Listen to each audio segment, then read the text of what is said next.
அன்பு குபேரன் தொலைக்காட்சி நேயர்கள் அனைவருக்கும் வணக்கம். உங்களுக்கு சனிப்பெயர்ச்சி பலன்கள் ஜோதிட வல்லுநர்களோடு வந்து உங்களுக்கு சிறப்பு பலன்கள் தர காத்திருக்கிறோம். இன்றைக்கி நாங்கள் சிறப்பு தகவலோட சிறப்பு ஜோதிட வல்லுநர்களோடு வந்திருக்கிறோம். இது என்ன நிகழ்வு அப்படின்னு பார்த்தீங்கன்னா, சனிப்பெயர்ச்சி எப்படி இருக்கும், 12 ராசிகளுக்கும் சனிப்பெயர்ச்சி எப்படி இருக்கும். கும்பத்தில் இருந்த சனி பகவான் வந்து மீன ராசிக்கு பூரட்டாதி நட்சத்திரத்தில் வராரு.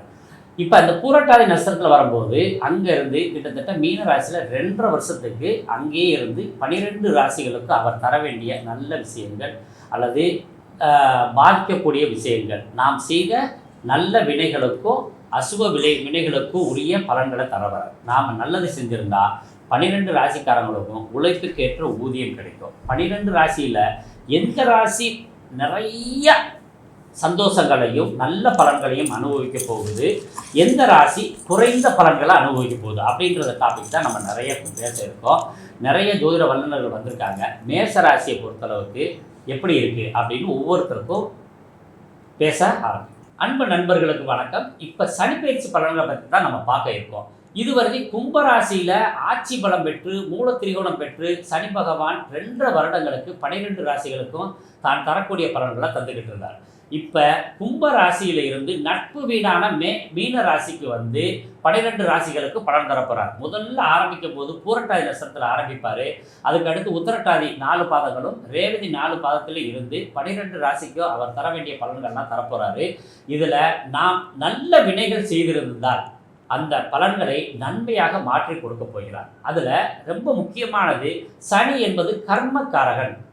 ஒவ்வொருத்தரும் செய்த கர்ம வினைகளுக்கு ஏற்ப நல்ல பலன்களையோ தீய பலன்களையோ தருவார். அதில் இந்த வருடம் நட்பு வீடு அப்படின்னு சொல்கிற மீன ராசியில் இருக்கிறதுனால பெரிய கெடுபலன்கள் 12 ராசிகளுக்கும் வரப்போகிறது இல்லை. ஆனாலும் அவர் கொடுக்க வேண்டிய தண்டனைகளை கொடுக்காம இருக்க போகிறதில்ல, கொடுக்கறத குறைவாக கொடுப்பார் அப்படின்றதான் நம்ம எதிர்பார்க்கக்கூடிய விஷயம்.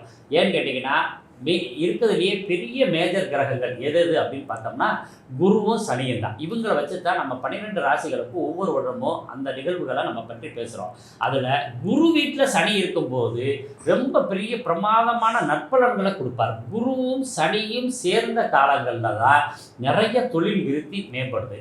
அதில் மீன ராசியை வந்து பேராசிரியர் அப்படின்னு சொல்லுவோம். தனுசு ராசி ஆசிரியருக்குரிய ராசியாகவும் மீன ராசியை பேராசிரியருக்குரிய ராசியாகவும் சொல்லப்படுது. அப்போ பேராசிரியருக்குரிய ராசியில் சனி வந்து உட்காரும் போது எல்லோருக்கும் நல்ல போதனைகளை செஞ்சு கொடுக்குறாரு. அப்போ நாம் இந்த 12 ராசிகளுக்காரவங்களுக்கு எந்தெந்த விஷயத்தில் பலக்கீனம், எந்தெந்த விஷயத்தில் நன்மை இருக்குது அப்படின்றதெல்லாம் நம்ம தொடர்ந்து பார்க்க போகிறோம். ஒவ்வொருத்தரும் உங்கள் ராசிகளுக்கு பார்த்துட்டு எப்படி இருக்குது அப்படின்னு சொல்கிறேன்.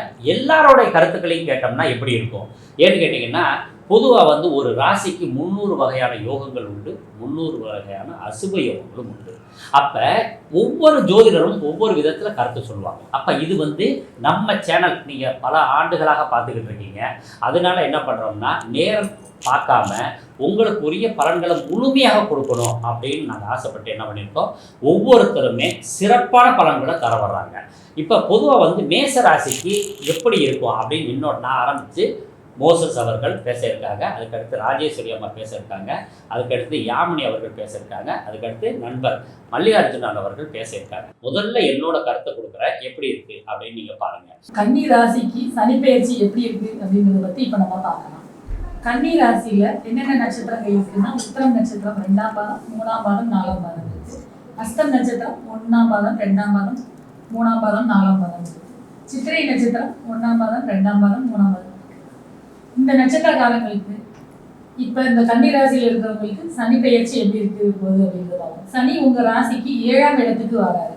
7ஆம் இடம் அப்படின்னு சொல்றத வந்து கண்டகச்செடி அப்படின்னு சொல்லுவோம். அப்ப இந்த 7ஆம் பாவமே வந்து ஒரு கலத்தரத்தை குறிக்கக்கூடிய பாகம். அதாவது கணவன் தான் மனைவி, மனைவி தான் கணவனை குறிக்கக்கூடிய பாகம். இந்த இடத்துல பொதுவா சனி பகவான் எந்த இடத்துல வந்து அமர்றாரோ அந்த இடத்த வந்து கெடுக்கக்கூடியவரா இருக்காரு. அப்ப கணவன் மனைவி உறவுல நிறைய பிரச்சனைகள் ஏற்படுறதுக்கு வாய்ப்பு இருக்கு. அதனால நீங்க யாரா இருந்தா, ஆணா இருந்தா மனைவி பெண்ணா இருந்தா கணவன்கிட்ட கண்டிப்பா விட்டு கொடுத்து போகணும். உங்க வார்த்தைகள்ல வந்து வீட்டுல குடும்ப உறுப்பினர்கிட்ட கரெக்டா பயன்படுத்தணும். கோபமான வார்த்தைகள் பயன்படுத்தினீங்கன்னா குடும்ப உறவுல பெரிய விரிசல் வர்றதுக்காக, பெரிய விரிசலே வர்றதுக்கு உண்டான வாய்ப்பு இருக்கு. அதனால எப்பவுமே கலத்தரத்துக்கு விட்டு போகணுன்றத ஒரு முதல்ல ஒரு குறிக்கோளா எடுத்துக்கோங்க.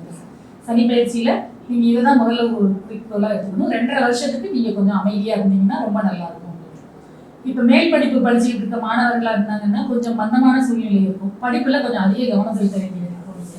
உடல்நிலையே கொஞ்சம் சோம்பேறியாக இருக்கும் உங்களுக்கு. அதனால நீங்கள் கொஞ்சம் நல்லா சுறுசுறுப்பாக உங்களை மாற்றிக்கிட்டு நல்லா படிக்க ஆரம்பிக்கணும். அதிக முயற்சி போட்டு படிச்சிங்கன்னா நல்ல ஒரு மதிப்பெண் கிடைக்கக்கூடியது. கண்டிப்பாக நீங்கள் போடுற முயற்சிக்கு பலன் இருக்கும். அது உங்களை ஏமாத்தாது. நல்லா கண்டிப்பாக நீங்கள் முயற்சி பண்ணி படிச்சிங்கன்னா அதிக மதிப்பெண் வாங்குவீங்க. வெளிநாடு வெளி மாநிலம் போகணும்னு நினைச்சிட்டு இருக்கிறவங்களுக்கு அதுக்கு உண்டான வாய்ப்பு இந்த ஆண்டு கண்டிப்பாக கிடைக்கும். உங்களுக்கு மேற்படிப்பு உயர்கல்வி படிக்கிறவங்க வெளிநாட்டில் போய் படிக்க நினைச்சா அவங்களுக்கும் அதுக்கு நிறைய வாய்ப்பு இருக்கு. கோயில்களுக்கு போகணும், ஆன்மீக சுற்றுலா போகணும் அப்படின்னு நினைச்சவங்க அது இந்த காலகட்டத்தில் கண்டிப்பாக செய்வீங்க. இஷ்ட தெய்வத்தை வழிபாடு பண்ணணும்னு சொல்றவங்க நீண்ட நாளாக ஏதாவது ஒரு பிரார்த்தனை வச்சுட்டு செய்யாமல் இருந்தீங்கன்னா அந்த பிரச்சனை அந்த வேண்டுதல்கள் எல்லாத்தையுமே இந்த காலகட்டத்தில் கண்டிப்பாக நிறைவேற்றுவாங்க.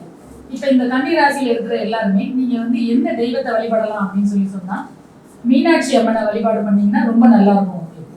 அது தவிர நீங்கள் பள்ளிகொண்ட ரங்கநாதர் இருப்பார், அந்த ஸ்ரீரங்கம் ரங்கநாதர் வழிபாடு பண்ணால் உங்களுக்கு இந்த ஆண்டுன்றதை விட இந்த சனி பயிற்சி 2.5 ஆண்டுமே உங்களுக்கு நற்பலன்கள் வழங்கக்கூடியதா அமையும்.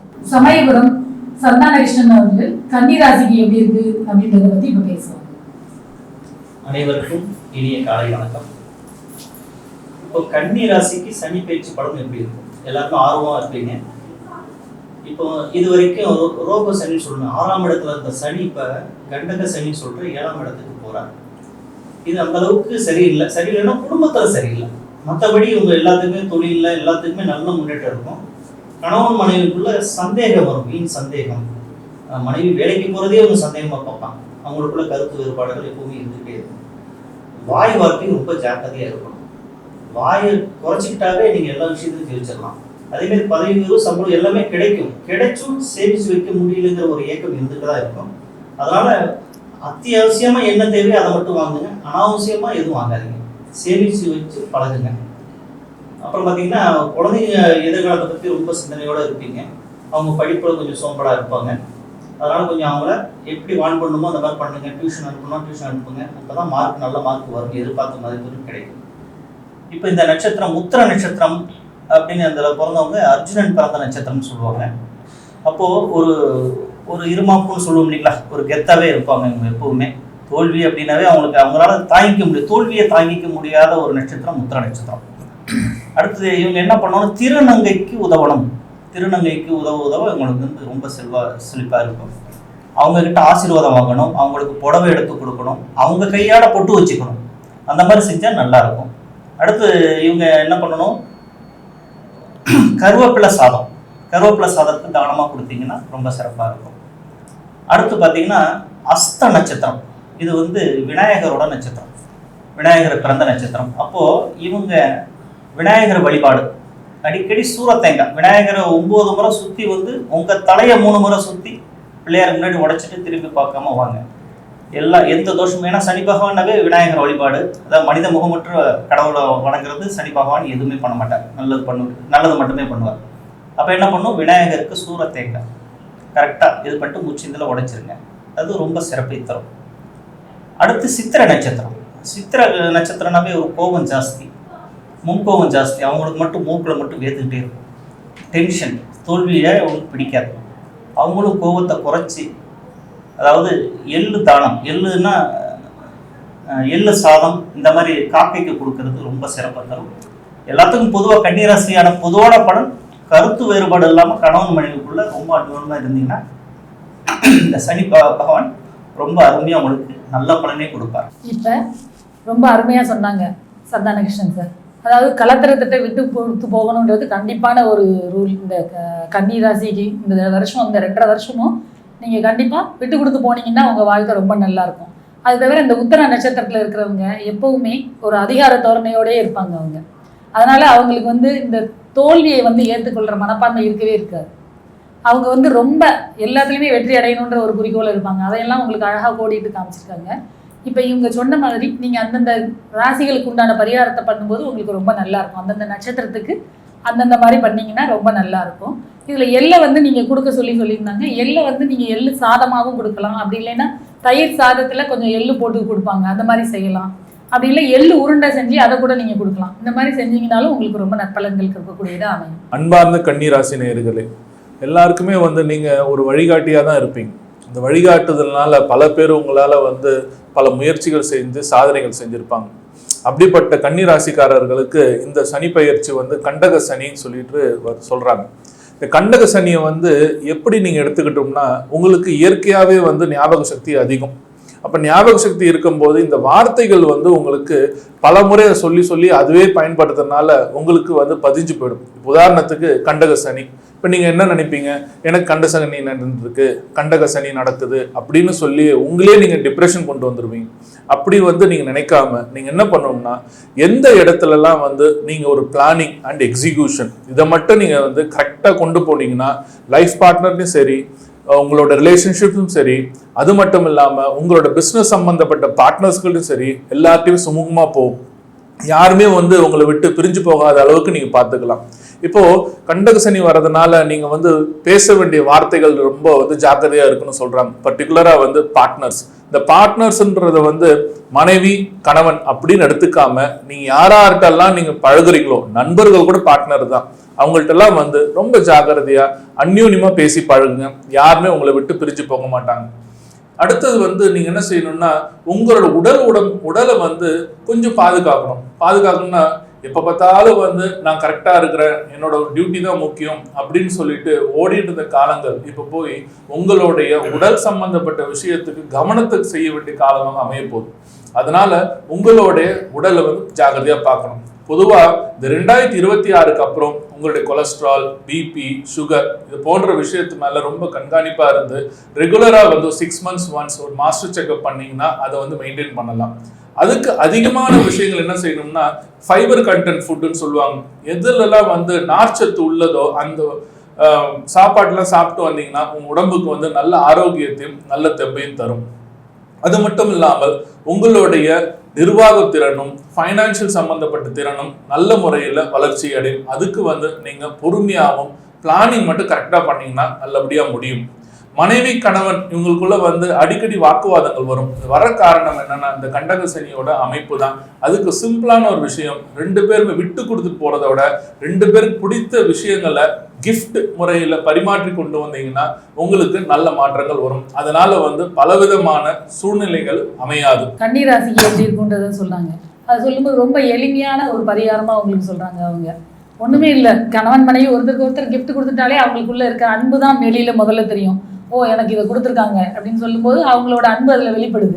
அப்போ இது கண்டிப்பாக எல்லாருமே இதை ஃபாலோ பண்ணிங்கன்னா ரொம்ப நல்லதாக இருக்கும். உங்கள் எல்லாருக்குமே ரொம்ப நல்லா இருக்கும். அது தவிர இந்த ஆண்டு இந்த கண்டகச்சனி நடக்கிறதுனால சிறுநீரகத்தில் பாதிப்பு வர்றதுக்கு நிறைய வாய்ப்பு இருக்குது. அவங்க நல்லா கோடிட்டு காமிச்சாங்க. உடல் நிலையில் நீங்கள் கண்டிப்பாக ஆரோக்கியமாக இருக்கணும், கண்டிப்பாக பாதுகாப்பாக இருக்கணுன்றது. அதனால சிறுநீரகம் சம்பந்தமான பிரச்சனைகள் வர்றதுக்கு நிறைய வாய்ப்பு இருக்குது. அதனால இந்த மாதிரி காலகட்டத்தில் நீங்கள் ஏதாவது சின்ன ஃபால்ட் தெரிகிற மாதிரி இருந்தாலும் உடனே டாக்டரை அணுகிட்டீங்கன்னா பிரச்சனை இல்லாமல் உடனே சரியாகிறதுக்கு நல்ல ஒரு அனுகூலமான சூழ்நிலை இருக்குது. அடுத்து கன்னிராசிக்கு எப்படி இருக்கு அப்படின்றத பற்றி சேலம் சித்தாராஜ் ஐயா பேச போகிறாங்க. கன்னிராசி நேயர்களுக்கு அன்பு கலந்த வணக்கங்கள். கன்னிராசியை பொறுத்தவரையில் தற்பொழுது 6ஆம் இடத்திலே சனி பகவான் சஞ்சாரம் செய்து தொழில் வகையிலையோ மற்ற வகையிலையோ வெற்றிகளை குவித்து வந்தீர்கள். இதற்கு மேல் உங்களுக்கு 7ஆம் வீட்டிலே சனி, கண்டக சனி. அப்போ தொழில் கூட்டு வகையிலே கவனம் தேவை. தொழில் ஒப்பந்தங்களிலே கையெழுத்திடும் போது குறுகிய கால ஒப்பந்தங்களை இடுங்கள். கூட்டிலே இருந்த பிரச்சனை இன்னும் வலுக்கக்கூடிய காலகட்டமாக இருக்கிறது. கணவன் மனைவி உறவிலே ஒருத்தருக்கு ஒருத்தர் விட்டு கொடுக்க வேண்டும். ஏற்கனவே ராசிலே தங்களுக்கு கேது இருந்தார். அந்த ராகு பயிற்சிக்கு பின்னால் உங்களுக்கு வழக்குகள் தீர்வதற்குண்டான வாய்ப்புகள் இருக்கிறது. கண்டகசனி என்றால் கழுத்து வரை என்று அர்த்தம். கண்டம் என்றால் கழுத்து. அப்பொழுது கழுத்து வரை நீங்கள் பிரச்சனையை சந்திக்கக்கூடிய காலகட்டமாக இருப்பதால் இந்த காலகட்டத்திலே எந்த ஒரு முடிவையும் ஒரு முறைக்கு பல முறை யோசித்து முடிவு எடுக்க வேண்டும். குறிப்பாக சொந்த தொழில் செய்பவர்கள் சற்று நிதானத்தோடு இருக்க வேண்டும். நல்லவர்கள் யார், கெட்டவர்கள் யார், நண்பர்களே என்பதை தெரிந்து கொள்ளக்கூடிய காலகட்டம் இருக்கிறது. சனிபவன் ராசியை பார்ப்பதால் உடல் அசதிகள் ஏற்படும். உடல் ஆரோக்கியத்தில் கவனம் செலுத்த வேண்டும். தாயாரினுடைய ஆரோக்கியத்திலும் நீங்கள் கவனம் செலுத்த வேண்டும். வாகன போக்குவரத்தில் இரவு நேர பயணங்களை கட்டாயம் தவிர்க்க வேண்டும். குறிப்பாக நெடுஞ்சாலை பயணங்களை தவிர்க்க வேண்டும். இதெல்லாம் உங்களுக்கு ஒரு எச்சரிக்கை. அதற்கடுத்து திருச்செங்கோடு அர்த்தநாரீஸ்வரர், உலகத்திலேயே வந்து தம்பதி சமேதராக ஒரே சிவனும் பார்வதியும் ஒரே சிலையாக உள்ளார்கள். அந்த ஆலயத்திலே அமாவாசை தினத்தன்று சென்று நீங்கள் வணங்கி வந்தால் கணவன் மனைக்குள் இருக்கின்ற பிரச்சனைகள் நீங்கும். ரொம்ப அருமையா சித்தராஜ் ஐயா சொன்னாங்க கண்டக சனிக்கு பரிகாரம். இப்ப கண்டக சனியில அப்படின்னு சொல்லும்போது கழுத்து வரைக்கும் உள்ள பிரச்சனைன்றது சொன்னாங்க. அது மாதிரி மூச்சு திணற பிரச்சனைன்னு சொல்ற மாதிரி அவ்வளோ பிரச்சனையை சந்திச்சுட்டு இருந்தீங்க. கண்டகம் அப்படின்னு சொல்றது 7ஆம் இடம் சொல்றது கலத்தரம்னு சொன்னேன். இதே மாதிரி இந்த சந்தான கிருஷ்ணன் ஐயா சொல்லும் போதும் சொன்னாங்க உங்களுக்கு திருநங்கைகளுக்கு உதவி பண்ணணும்னு. இந்த ராசிக்கு நீங்க செய்ய வேண்டிய இப்போ ஒரு அருமையான பரிகாரம் என்னன்னா திருச்செங்கோடு போறது ரொம்ப நல்லது. அங்க வந்து ஆணும் பெண்ணும் சிவனும் சக்தியும் ஒன்னா சேர்ந்து அர்த்த நாரீஸ்வரரா காட்சி கொடுக்குற இடம் ஒரு அருமையான கோயில் அது. அந்த கோயிலுக்கு போயிட்டு வரும்போது உங்களுக்கு 2 பேருக்கு கணவன் மனைவிக்கு இருக்கிற பிரச்சனைகள் விலகி நல்ல ஒரு அந்யோன்யம் கூடும். உங்களுக்கு இந்த பிரச்சனைகளை எல்லாம் விலகி ரொம்ப ஒற்றுமையா இருப்பீங்க. அடுத்து சேலம் விக்னேஷா கன்னிராசிக்கு எப்படி இருக்கு அப்படின்றத பத்தி பேச போறோம். கன்னிராசி நேர்கள் அப்படின்னாவே கண்டக சனியால எல்லாம் பயந்து போயிருக்காங்க.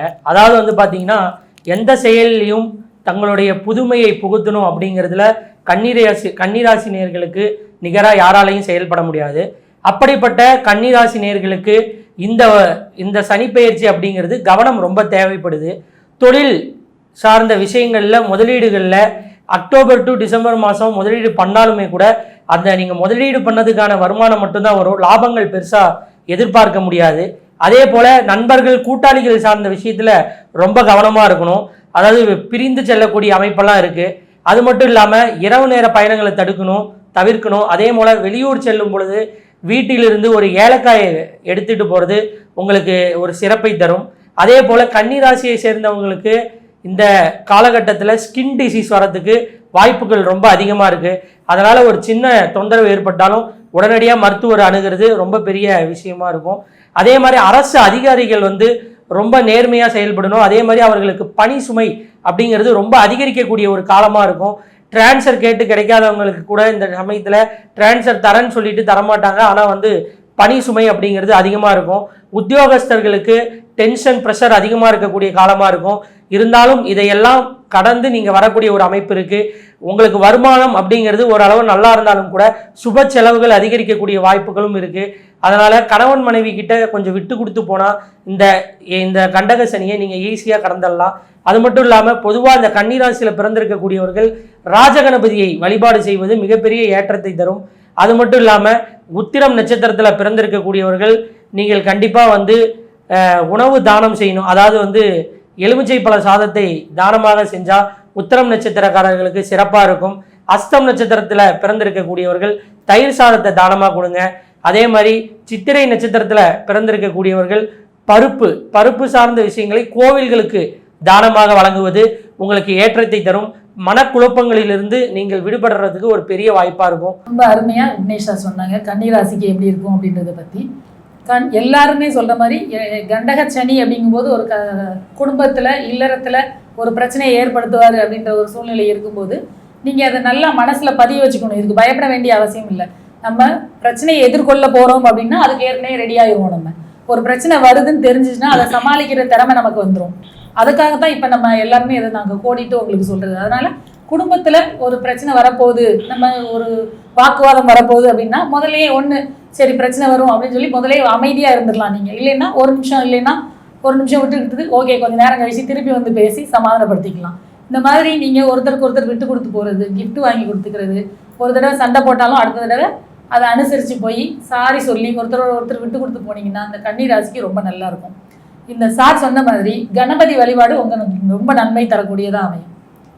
அனைவருக்கும் வணக்கம். ஸ்ரீ குபேரன் டிவியை பார்த்தமைக்கு நன்றிகள். மேலும் இது போன்ற தகவல்களை தெரிந்து கொள்ள ஸ்ரீ குபேரன் டிவியை சப்ஸ்கிரைப் செய்யுங்கள். மறக்காமல் பெல் ஐக்கானை கிளிக் செய்யுங்கள்.